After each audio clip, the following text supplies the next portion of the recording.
అండి, అందరూ ఎలా ఉన్నారు? Welcome back to our channel Srilakshmi creations 3 అండి. ఈరోజు మీకు మంచి కుకింగ్ వీడియో అయితే మీ ముందుకు తీసుకొచ్చేసాను. చాలా బాగుంటుందండి, చాలా ఫేమస్. తెలంగాణలో బగారా రైస్ ఎంత ఫేమస్, ఆంధ్రాలో పలావ్ అంతే ఫేమస్ అండి. మా దగ్గర పూజలప్పుడు మనం చికెన్ మటన్ తినం కాబట్టి అప్పుడు పెళ్ళిళ్ళ సీజన్లో మా దగ్గర పెళ్ళిళ్ళకి కూడా నాన్ వెజ్ ఉండదండి. నాన్ వెజ్ ఉండదు కాబట్టి ఎక్కువ మనకి పలావ్ని ప్రిపేర్ చేస్తారు అక్కడ భోజనాల్లోని. అందుకని చెప్తున్నాను, ఈ పలావ్ చాలా ఫేమస్ అండి. చాలా అంటే చాలా బాగుంటుంది. అసలు ఏ కర్రీ అవసరం ఉండదండి. మనం పలావ్ చేసుకున్నామంటే, పెరుగు చట్నీ ఒకటి చేసుకున్నామంటే ఈ రెండింటితో మొత్తం ప్లేట్ అంతా ఖాళీ అయిపోతుంది. అంత బాగుంటుంది. ఎలా చేసుకోవాలి ఏంటి అనేది ఈ వీడియోలో చూపిస్తాను. చాలా అంటే చాలా బాగుంటుంది. తెలంగాణలో అయితే బగారా ఫేమస్ కదా, ఆంధ్రాలో పలావ్ ఫేమస్. నేను ఇప్పుడు ఉత్తి పలావ్ చేయకుండా అందులో కొంచెం వెజిటేబుల్స్ అయితే వేస్ట్ చేస్తున్నాను. చాలా బాగుంటుంది కదా, మనం కర్రీ తినకుండానే అన్ని వెజిటేబుల్స్ అందులోనే ఉంటాయి. కర్రీ ఏం చేసుకోవాల్సిన అవసరం లేదు. చాలా బాగుంటుంది.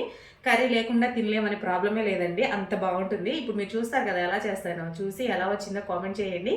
అలాగే నా వీడియో మీకు నచ్చితే లైక్ చేయండి, షేర్ చేయండి, సబ్స్క్రైబ్ చేయండి. ఆంధ్ర స్పెషల్ అయిన పలావ్ని ఎలా చేసుకోవాలో ఈ వీడియోలో నేను మీకు చూపిస్తాను. చాలా ఈజీగా మంచి హెల్దీ వెజిటేబుల్స్తో చాలా ఈజీగా పలావ్ వెజిటేబుల్స్ వేసి చేసుకోవచ్చండి. ఎలా చేసుకోవాలో ఈ వీడియోలో నేను మీకు చూపిస్తాను. వీడియోలోకి వెళ్ళిపోతాను రండి. మనకి పలావ్కి కావాల్సిన ఐటమ్స్ అయితే, మనకి పలావ్కి కావాల్సిన వస్తువులు అయితే ఇక్కడ తీసి పెట్టుకున్నాను.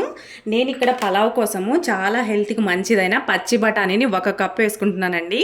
చాలా అంటే చాలా బాగుంటాయి, తింటుంటే చాలా టేస్టీగా ఉంటాయి. అలాగే బీన్స్ని చిన్న చిన్న ముక్కలుగా కట్ చేసి వేస్తున్నానండి. ఇది 1 కప్పు వేస్తున్నాను. Next carrot 1 cup. ఇవన్నీ హెల్త్కి చాలా మంచిది కదండి, తింటే టేస్టీగా ఉండాలి, అలాగే మన హెల్త్ కూడా చాలా బాగుండాలి. కాబట్టి ఇలా మంచివన్నీ వేసుకున్నాం అనుకోండి, చాలా బాగుంటుంది. బిర్యానీ హోల్ గరం మసాలా ఉంటే బిర్యానీ ఆకు కూడా వేసుకోవచ్చు. నా దగ్గర లేదని తీసుకోలేదు. అల్లం వెల్లుల్లి పేస్ట్. మనం కారం, ఇప్పుడు పలావ్లో మనమైతే ఎట్టి పరిస్థితుల్లో కారం వేయకూడదండి. కారం వేస్తే అది పలావే కాదు, అసలు బిర్యానీ లెక్కలోకి వెళ్ళిపోతుంది. అందుకని చెప్పేసి పచ్చిమిర్చి ఎక్కువ వేసుకోవాలి మనకి సరిపడా. ఇలా ఉల్లిపాయల్ని చిన్న చిన్న ముక్కలుగా కాకుండా ఇలా పెద్దగా ఉండాలండి. అప్పుడే పలావ్లో అక్కడక్కడ ఉల్లిపాయ తింటే చాలా బాగుంటుంది. మా దగ్గర అయితే ఏం చేస్తారంటే, చిన్న సైజు ఉల్లిపాయని పైన ముచుకు కింద తోకని కట్ చేసేసి డైరెక్ట్గా వేస్తారండి పలావ్లో. చాలా బాగుంటుంది. అప్పుడు అలా చేసేవాళ్ళు, కానీ ఇప్పుడు ఆ ఉల్లిపాయలు నెతికి చేయాలంటే కష్టం కదా. అందుకని చెప్పి ఇలా ఇలా ఒక ఉల్లిపాయని చక్కలుగా కోసి 3 చక్కలుగా కోస్తే సరిపోతుందండి. ఈ సైజులో ఉండాలి కంపల్సరీ. మనం సన్నగా కోస్తే మాత్రం మొత్తం నుజ్జు అయిపోతుంది మనం పలావ్ ఉడికేసరికి. ఇవైతే మనకి మెయిన్ కావాల్సినవండి. అలాగే ఉప్పు కారం నార్మలే కదా. ఇందులో కొంచెం బిర్యానీ మసాలాని యాడ్ చేస్తాను లాస్ట్లో, మీకు అది చూపిస్తాను. ఇంతే అండి. ఇంత హెల్తీ ఫుడ్తో మనమైతే పలావ్ చేసుకుంటే ఎంత బాగుంటుందో చెప్పండి మీరు ఒకసారి. ఇప్పుడు బఠానీ అంటే చాలా హెల్త్కి మంచిది, క్యారెట్ మంచిది, బీన్స్ మంచిది. ఇంత మంచి వాటితో చేస్తే ఎంత మంచిగా అవుతుందో మీరే చెప్పాలి వీడియోలోని. ఇక్కడ నేను అనమాట బాగా మగ్గుతాయి.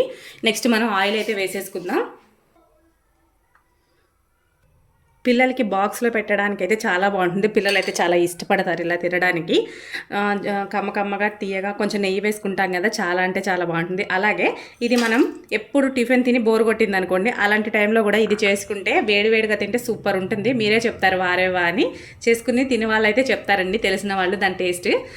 తెలియని వాళ్ళైతే ఒకసారి ఇలా నేను చూపించిన విధంగా మీరు ఒకసారి ట్రై చేసేయండి. ఇందులోనే కొంచెం మనం షాజీరాని వేసుకుందాం. షాజీరా వేయడం వల్ల కూడా చాలా టేస్ట్ వస్తుంది అనమాట.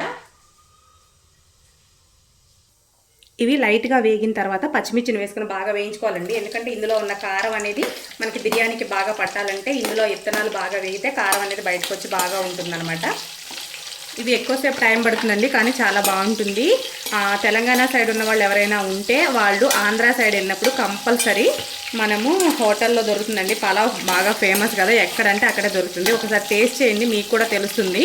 వండుకోలేని వాళ్ళు అలాంటి వాళ్ళు ఎవరంటే ఒకసారి టేస్ట్ చేస్తే తెలుస్తుంది కదా. అక్కడ సైడ్ అయితే చాలా ఫేమస్ ఇది, అందుకని చెప్తున్నాను. ఒకప్పుడు మాకు చుట్టాలు వస్తున్నారు అనగానే పెద్దవాళ్ళు టక్కున ఆలోచించేది ఏంటి అంటే, పలావ్ చేసేద్దాం, సాంబార్ పెట్టేద్దాం అని అనేవాళ్ళండి. కానీ ఇప్పుడు ట్రెండ్ మారిపోయింది కదా.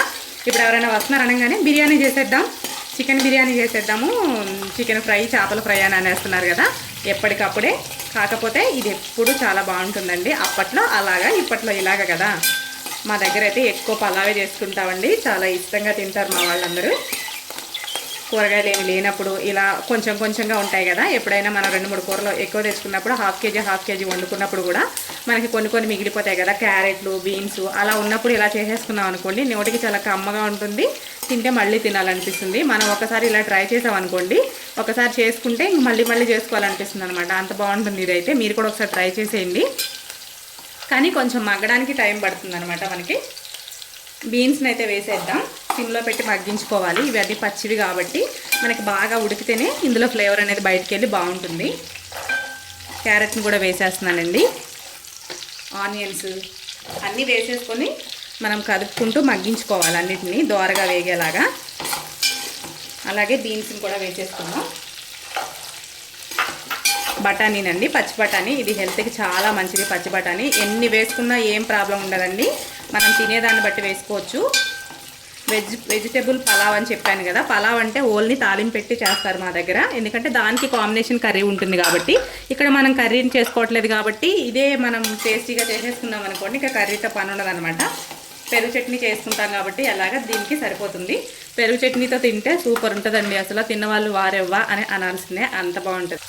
ఇందులో కొంచెం పసుపును వేసుకుందాం. పసుపు మనము కలర్ ఇక్కడ ఏముండదండి, పసుపు ఒకటే కలర్ మనకి, ఎందుకంటే మనం కారం వేయం కదా అందుకని చెప్పేసి. అలాగే వీటికి తగ్గట్టు సాల్ట్ వేసుకుంటే తొందరగా మగ్గిపోతుందండి, చూసి వేసుకోవడమే.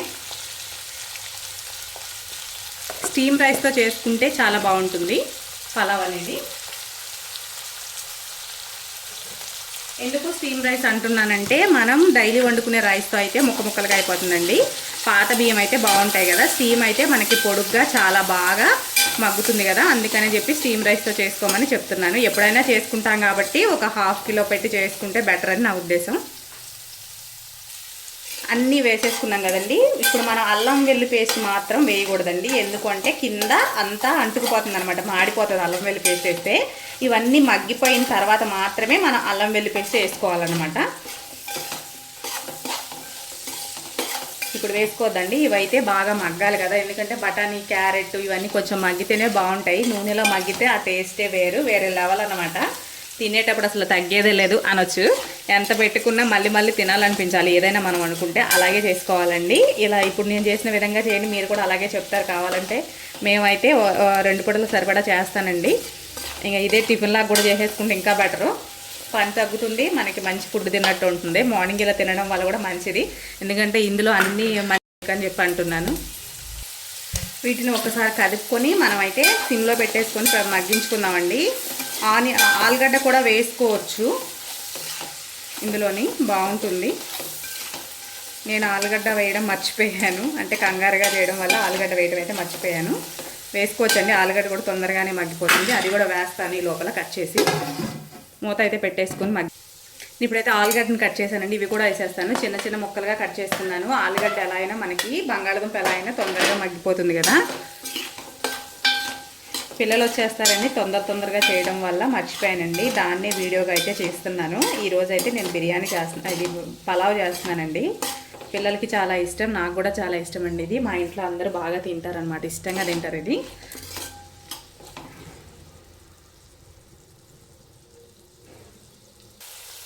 చూసారా, మూత పెట్టి తీసిన తర్వాత సగం అయితే మగ్గిపోయినాయండి. ఇప్పుడు మనం అల్లం వెల్లుల్లి పేస్ట్ వేసేసి వాటర్ వేస్తామనుకోండి, మన వాటర్లో మిగిలిన అయితే ఉడికిపోతాయి. మరీ ఎక్కువ వేయించేసినా కూడా బఠానీ అనేది కరకరలాడుతూ అయిపోతుంది. ఇక్కడైతే నేను 2 స్పూన్ల అల్లం వెల్లుల్లి పేస్ట్ వేసానండి. ఇది బాగా వేగిన తర్వాత బిర్యానీ మసాలా వేసేసి మనమైతే వాటర్ పోసేసి మూత పెట్టేసేద్దాం.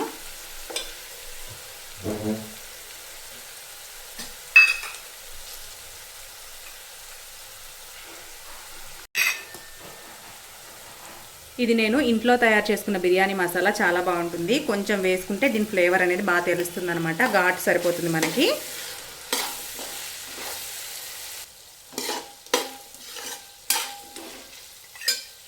వాటర్ అయితే వేసుకుందామండి. బియ్యం ఎన్ని తీసుకోవాలి, దానికి వాటర్ ఎన్ని పోసుకోవాలనేది కూడా చెప్తాను. ఈ గ్లాస్తోని 2 గ్లాసుల బియ్యం తీసుకున్నానండి నేను ఇక్కడ. చూసారు కదా, స్టీమ్ రైస్ అని చెప్పాను కదా, చాలా బాగా రైస్ ఒదుగుతుంది అనమాట, మనకి ఎక్కువ రైస్ అనేది అవుతుంది. వీటిని అయితే కడిగేసుకుందాము, వీటిని కడిగి పెట్టుకుందాం పక్కకి.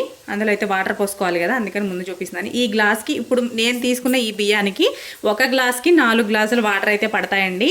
అయితే మనం రైస్ కొంచెం మెత్తగా ఉంటుంది కదా, బిర్యానీ అంత మెత్తగా ఉంటే బాగోదండి పలావు, అందుకని చెప్పేసి ఈ గ్లాస్కి 3.5 అయితే పోద్దాం. ఒక 1/2 గ్లాస్ అయితే సరిపోతుందండి. అంటే మనం తీసుకున్న బియ్యాన్ని బట్టి వాటర్ పోసుకోవాల్సి ఉంటుంది మనకి మెయిన్. ఇవన్నీ కరెక్ట్గా మగ్గిపోయినాయండి మనకి. ఇప్పుడైతే మనం వాటర్ని అయితే వేసేసుకుందాం. 2 గ్లాసుల బియ్యానికి నేను మీకు చూపించాను కదా, ఆ గ్లాస్తో 2 గ్లాసుల బియ్యం తీసుకున్నాం కాబట్టి 7 గ్లాసుల వాటర్ అయితే వేసుకోవాలి. మనం తీసుకున్న బియ్యాన్ని బట్టి వేసుకోవాలండి. నేను తీసుకున్న బియ్యానికైతే 7 గ్లాసుల వాటర్ అయితే పడతాయి.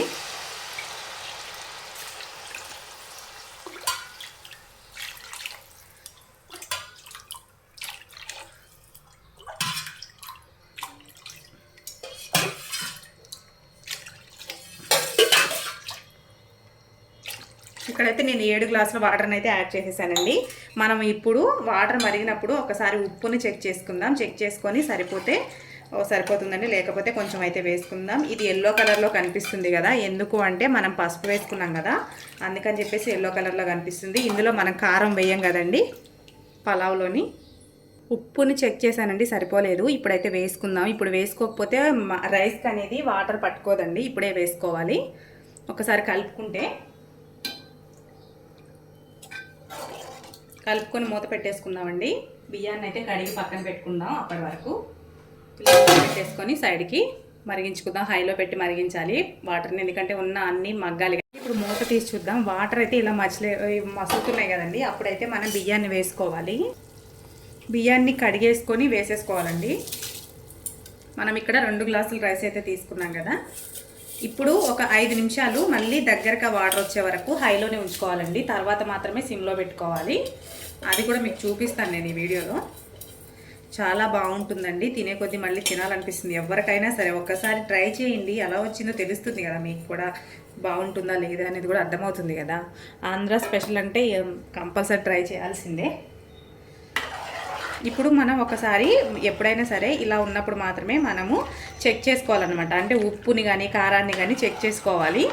చెక్ చేసుకున్నాం అనుకోండి, లేదు సప్పగా ఉందనుకోండి, ఇప్పుడు మన వాటర్లో వేస్తే బియ్యానికి బాగా పడుతుంది అనమాట, ఉప్పు కానీ మసాలా కానీ అన్నీ. అందుకని చెప్పి ఇప్పుడే చెక్ చేసుకోవాలని చెప్తున్నాను. ఇప్పుడైతే హైలోనే ఉంచుదాం ఒక 10 నిమిషాలు, తర్వాత సిమ్లో పెట్టుకోవాలి. చూసారా, ఇప్పుడు ఈ స్టేజ్కి అయితే వచ్చేసింది కదా పలావు. చూడండి, ఈ వాటరు ఇంకొంచెం మగ్గాలన్నమాట. మగ్గిన తర్వాత మనం సిమ్లో పెట్టి మూత పెట్టేసుకుందాం. అప్పుడు మనకి తొందరగా అయితే కుక్ అయిపోతుంది. ఈ వాటర్ అంతా మగ్గే వరకు మనం హైలోనే ఉంచాలి. తర్వాత మనం సిమ్లో పెట్టేస్తే సరిపోతుందండి. ఇష్టం ఉన్న వాళ్ళు ఒక స్పూన్ నెయ్యి అయితే వేసుకోండి, చాలా బాగుంటుంది. నేనైతే ఒక స్పూన్ నెయ్యి అయితే వేస్తానండి, కమ్మగా టేస్ట్ చాలా బాగుంటుంది. ఒక స్పూన్ వేసుకుందాం. ఈ నెయ్యి అనేది రైస్లో కరిగి చాలా టేస్ట్ వస్తుంది అనమాట పలావు. అలాగే తక్కువ రైస్ ఎక్కువ కూరగాయలు తినాలని చెప్తారు కదా, హెల్త్కి చాలా మంచిదని. ఇక్కడ అదే వర్తిస్తుంది. చూడండి, ఇందులో రైస్ తక్కువ, వెజిటేబుల్స్ అయితే ఎక్కువ ఉన్నాయి కదా. ఇలా తినడం వల్ల మనకి మంచిది కదా. మీరు కూడా ఒకసారి ట్రై చేయండి. ఎలా వచ్చిందో కామెంట్ సెక్షన్లో కామెంట్ చేసి చెప్పడం మర్చిపోకండి. ఇప్పుడైతే మనం సిమ్లో పెట్టేసుకుందామండి. ఉప్పు అయితే చెక్ చేశాను, సరిపోయింది. సిమ్లో పెట్టేసుకొని మూత పెట్టేసుకుందాం. పలావ్ అయితే అయిపోయిందండి. చూసారు కదా, బాగా అయితే కుక్ అయిపోయింది. మంచి ఎల్లో కలర్లో కనిపిస్తుంది కదా, పసుపు ఎక్కువ వేయడం వల్ల ఎల్లో కలర్లో కనిపిస్తుందండి. అంటే మరీ తెల్లగా ఉంటుంది పలావ్ అని చెప్పేసి కొంచెం పసుపు ఎక్కువ వేసాము. లాస్ట్లో మనం ఇలా కొత్తిమీరతో గార్నిష్ చేసుకుంటే మనకి పలావ్ అయితే రెడీ అయిపోతుంది. చూసారా ఎంత బాగా వచ్చిందో.